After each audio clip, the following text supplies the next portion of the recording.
పసిడి ప్రియులకు మరో బ్యాడ్ న్యూస్. కొన్ని రోజుల క్రితం యుద్ధం ఉద్రిక్తతతో పడిపోయిన ధరలు ఇప్పుడు మళ్లీ రాకెట్లా ఎగబాకుతున్నాయి. పసిడి ప్రియులకు మళ్లీ చుక్కలు కనిపిస్తున్నాయి. మళ్లీ ధరలు ఆకాశాన్ని అంటుతున్నాయి. నెమ్మదిగా పెరుగుతోంది. రోజుకు తక్కువలో తక్కువగా సగటున 1000 పెరుగుతోంది. కొన్ని రోజుల క్రితం ఇరాన్, ఇజ్రాయెల్, అమెరికా యుద్ధం కారణంగా పసిడి రేట్లు పాతాళానికి పడిపోయాయి. కానీ ఆ తర్వాత శాంతి చర్చలకు పిలుపునివ్వడంతో మళ్లీ పెరిగింది. మళ్లీ కొన్ని రోజులకు అమెరికా యుద్ధానికి సిద్ధమవ్వడంతో ధరలు పెరగడంతో పెట్టుబడిదారులు బంగారం వైపు మళ్లుతున్నారు. మొన్నటి వరకు డాలర్ బలపడడంతో అటువైపు అడుగులు వేశారు. ఇప్పుడు సేఫ్ ఆప్షన్ గా బంగారాన్ని ఎంచుకుంటున్నారు. అటు వెండి స్థిరంగా ఉన్నప్పటికీ ఒక్కోసారి సడన్ గా బాంబ్ పేలుస్తుంది. అయితే అమాంతం తగ్గిపోవడం లేదంటే ఒక్కసారిగా పెరగడం. దీంతో కొనుగోలుదారులు అయోమయంలో పడిపోతున్నారు. ఇక హైదరాబాద్ బులియన్ మార్కెట్లో ధరలు బగ్గుమంటున్నాయి.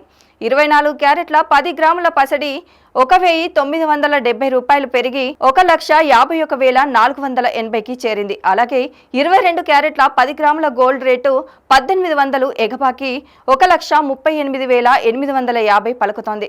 విజయవాడ, విశాఖ, ముంబై, బెంగళూరు, కలకత్తా నగరాల్లో ధరలు ఒకేలా ఉన్నాయి. ధరలు పెరగడానికి ట్రంప్ నిర్ణయమే కారణమని నిపుణులు అంచనా వేస్తున్నారు. ఎందుకంటే 2-3 వారాల్లో యుద్ధం ఆపేస్తామని ట్రంప్ ప్రకటించినట్లు తెలుస్తోంది. ఇజ్రాయెల్తో కలిసి ఇరాన్ పై దాడుల విషయంలో వెనక్కి తగ్గినట్లు తెలుస్తోంది. ఓవైపు ట్రంప్ ప్రకటన ఇలా ఉన్నా ఇంకా యుద్ధం సద్దుమణగలేదు. దీంతో ఇప్పటికే ముడి చమురు ధరలు బగ్గుమంటున్నాయి. విమాన ఇంధనం ఎప్పుడూ లేనంతగా ఒకేసారి రెట్టింపు పెరిగింది. కిలో లీటర్కు సుమారు 2,12,450 రూపాయలు చేరుకుంది. ఇంతకు ముందు 96,638గా ఉండేది. ఇప్పుడు రెట్టింపైంది. దీంతో ఇక విమాన టికెట్ల ధరలు కూడా పెరగనున్నాయి.